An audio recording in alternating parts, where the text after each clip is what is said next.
This is page 2 and 3 of the Unit 1 review. Starting with number 12, given the function graph on the left, circle each equation on the right that is from the same function family. There will be more than one answer. So if we look at this graph right here, you should recognize this graph to be a quadratic, which means that the function family equation would be f of x equals x squared. So that's the first thing that you need to recognize here, okay, that this is a quadratic, and the equation is f of x equals x squared. So now we're going to go through each of these, okay. I'm going to find the ones that are the same function family. So I'm looking for additional quadratics based on the equations. Okay, so again, we're looking for f of x equals x squared. I'm going to write down this down here. I want the same function family. So I went ahead and started naming these functions based on their equations. I know this one's absolute value. This one is linear. Okay, I see the x squared. Okay, and that's the function family we're looking at, so we know that this is an answer because this is a quadratic. We look here, we see this is logarithmic function, so we don't want that one. This one is a rational function. This one actually has the 3 is the exponent, so we know that this is a cubic function. And then here, again, I have x squared, so that's a quadratic. So we're going to circle that one. Here we have 2 to the x, so that's an exponential function. And then we have a radical function, specifically the cube root function, which is not what we're looking for. We want the quadratic. So those are our 2 answers. Okay, moving on. So now we're given a graph, okay, and we're going to list all the graphical characteristics. So when I look at this, I should decide what type of function family this is. I notice that there is a horizontal asymptote right here. That horizontal asymptote is at y equals -4. I'm going to go ahead and make that notation. So I know that if I have a horizontal asymptote, I know that this is an exponential function. Okay, first we're going to talk about the domain. Again, we're going to go left to right. We know if we go left to right that this graph is going to start at -infinity. And then it does shoot up, but notice that it's gradually moving to the right, so it's going to go to +infinity. All right, let's talk about the range. Range, we're starting down. Notice that with this asymptote, the graph is not going beyond the y equals -4 asymptote, which means that I'm going to start at -4, and I'm going to use a parenthesis because we know that it does not touch -4. It gets really, really close to that, but does not touch it. So -4 to infinity, because notice this is going up, up, up, so it's going to go to +infinity. There are no turning points. It's always increasing, so there's no local minimum or maximum. Kind of told you the answer for the next question. Notice that the y values are increasing through the entire function, so we only have increasing intervals, and our increasing interval starts with -infinity. Remember, we want the x values when we're listing the notation for increasing and decreasing intervals. So we're increasing from -infinity, and it keeps going, and it continues to increase through +infinity. There are no decreasing intervals, so we're going to put none there. Take a look. I see I have an x-intercept right here. I would say that's at about 3.2. So when we list intercepts, we're going to list their ordered pair. So 3.2, 0. And then the y-intercept I see is right here. And that looks like it's at -4, but remember it can't touch -4, so we're going to say it's at about -3.8. And remember we list y-intercept 0, -3.8. All right, our zeros are going to be the same as our x-intercepts, but we're going to write it as x equals 3.2. Our asymptotes, we've already actually talked about that. We see that we have an asymptote at y equals -4. So I'm going to write that down here.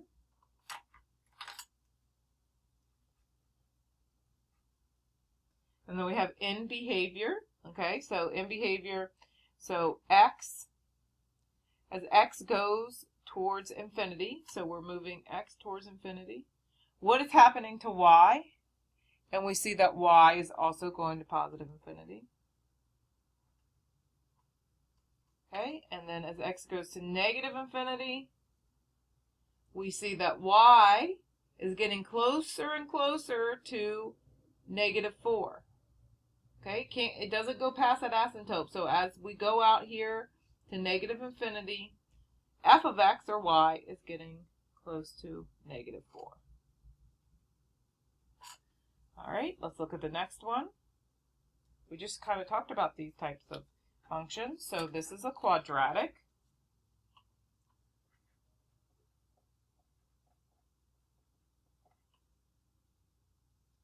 All right, so we need a domain. Start over here on the left. We know that this is slowly moving to the left, which means it's going to go from negative infinity. And then if I follow through, it's going to continue on, so to positive infinity. The range, these are pointing down, so it's starting down here at negative infinity. And it's going right through this point right here. Remember, we're talking about range, so we want the y value. And that y value is going to be 3. So it goes to 3, and we're going to include 3 there because that is a vertex. Local minimum or maximum. So it's a maximum because notice the graph reaches its highest point right here. And that point is going to be 1, 3. We're going to go ahead and notate that because we're going to need it. We also need it for this question right here.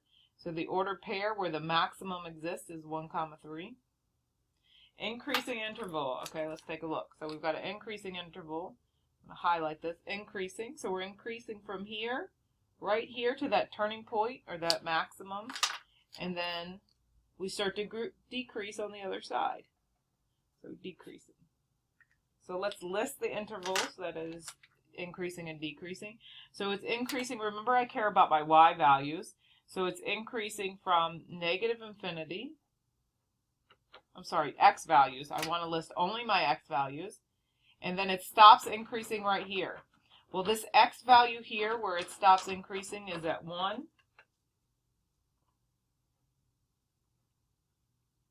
Okay, and then it starts decreasing at 1. And it never stops decreasing. So then to positive infinity. Again, when we use and list the increasing and decreasing intervals, we use the notation of the x values. Okay, we're listing where the x values, okay, where the increasing stops and then where it starts decreasing. The increasing and decreasing part is, I know that it's increasing because the y values are getting greater. I know that it's decreasing because the y values are decreasing. However, when we list the actual notation, we say the x values in which it is increasing are from negative infinity up till 1, and then decreasing from 1 until positive infinity. Okay, the x-intercept. So our x-intercepts, I'm going to mark them right here, are right here. Okay, there's one of my x-intercepts. Notice that this has 2 x-intercepts. So my first x-intercept is at negative 1.5, 0. And my other x-intercept is at about 3.4, 0. We do list those in ordered pairs. That's a parenthesis there. Okay, my y-intercept, let's find that. My y-intercept is right here. Okay, and we list those as the ordered pair. 0, and then our y-intercept is at 0, 2.5. Again, ordered pair. Our zeros, so are going to be the same thing as our x-intercepts, except we're going to list them as x equals negative 1.5 and x equals 3.4. We do not have any asymptotes. Let's talk about the end behavior. As x goes towards positive infinity, y is going towards negative infinity. And then as x goes to negative infinity, y is going towards negative infinity.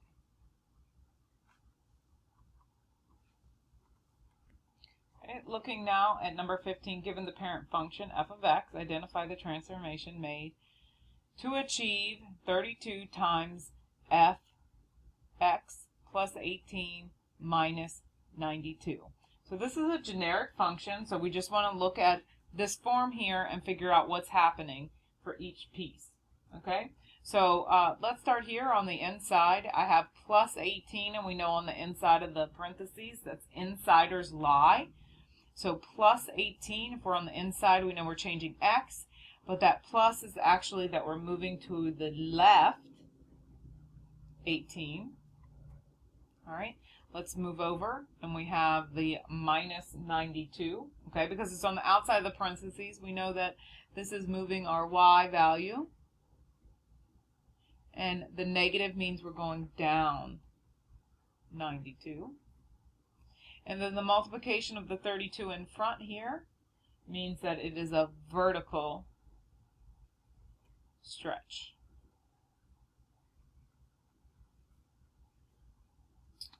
All right, let's look at the next one. Given the graph of the parent function on the left, draw the graph of the function after the indicated transformation. Okay, so we have f of x plus 3, and then on the outside minus 4. Okay, which means that just like we did up here, okay, we know that this is actually a quadratic, so we know the parent function, just for your reference, of f of x equals x squared. So they told me plus 3, which I know means to the left 3 because of insider's lie, and then minus 4 means down 4. Okay, let's look at our parent function again. We know that it starts right here at 0, 0. Okay, so I'm going to start here where my parent function was, and I'm going to move to the left 3, 1, 2, 3, and down 4, 1, 2, 3, 4. Okay, so I know that's my new vertex. And then it's in the shape of the parabola. So we are going to go up. And we know that it goes on forever in both directions. Okay. All right, let's take a look at the question 17 through 20. For each function, f of x, find the inverse, f negative 1 of x, of each function. Okay, so basically this is asking us for the inverse here, and we know that there are several steps to find the inverse of a function. So the first thing I'm going to do is I'm going to rewrite this as y equals 7x plus 1. Okay, so that's our first step, is change this to y equals 7x plus 1. Okay. The next step is to switch the x and the y. X equals 7y plus 1. And now we're going to solve for y. Minus 1, minus 1. X minus 1 equals 7y. Okay, and I'm going to rewrite that over here. X minus 1 equals 7y. And then we're going to divide by 7 on both sides, so that means that each term we need to divide by 7. So x divided by 7 gives you 1/7 x. and then 1 divided by 7, so minus 1 over 7 equals y. So this function here is now the inverse of our original function. All right, let's take a look at the next one. Same process. So we're going to rewrite this. Y equals x plus 6. We're going to switch our x and y. X equals y plus 6. Now we're going to solve for y. Minus 6 minus 6. X minus 6 equals y. And we're done. We could also write with y on the left side and just rewrite this as well. Okay, so the steps are the same. They do get more complicated when we deal with fractions, but the steps are the same. All right, let's look at the next one. So I'm going to start by rewriting y equals 2x minus 4 over 3. We're going to switch our x and our y. X equals 2y minus 4 over 3. And now we're going to solve. Now, so the first thing I have to do is this numerator here is locked in until I get rid of the denominator. So we're going to multiply times 3 on both sides. So 3x equals 2y minus 4. I'm going to write that up here so that I have some more room. 3x equals 2y minus 4. Add 4 to both sides. 3x plus 4 equals 2y. Divide each term by 2. 3 over 2x plus 4 divided by 2 is just 2 equals y. And we are done. Okay, last one for this video. F of x equals 2 over 5x plus 3. So we're going to rewrite y equals 2 over 5x plus 3. All right, let's get rid of that 3. Oh, we've got to switch first. We've got to do x equals 2 over 5y plus 3. First step, you got to switch your x and your y. All right, minus 3, minus 3. X minus 3 equals 2 over 5y. All right, to get rid of that 2/5, we want to multiply times the reciprocal. So we're going to multiply times 5 over 2. Multiply times 5 over 2. But remember, you're multiplying that whole expression times 5 over 2. We know that this cancels out on this side, so all we have left over here is y. Then we're going to distribute inside here 5 over 2x